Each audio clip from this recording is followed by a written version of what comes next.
Questa mattina ho degli appuntamenti, vediamo in seguito come procede. Il primo assessore alla solitudine d'Italia è già al lavoro, solo 2 giorni fa la nomina e già ci sono i primi appuntamenti per Graziella Vigri, l'assessore di Villa del Conte.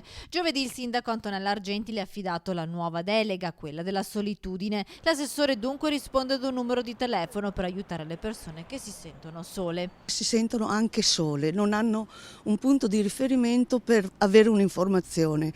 Avere un'informazione per una pratica, per un appuntamento, per anche ricevere le medicine a casa. Solitudine non è una persona che sia legata alla solitudine.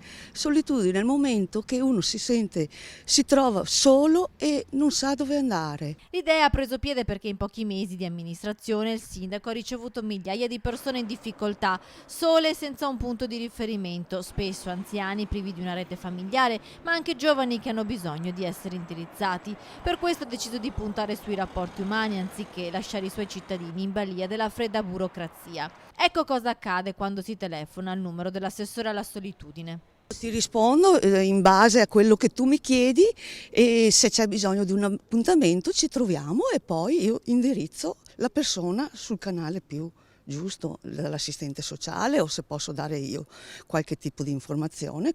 Questa è la rete che noi portiamo a concludere. La notizia dell'assessore alla solitudine in poco tempo è finita sulle pagine di molti giornali nazionali e non solo. Anche l'inglese The Guardian cita l'esempio di Villa del Conte. Gli abitanti di questo piccolo comune dell'Alta Padovana sembrano approvare la decisione del suo sindaco. È una buona cosa secondo me. Comunque qualcuno pensa a queste persone. Io sono vedova da poco e ho i figli, per fortuna, che ho un punto di riferimento.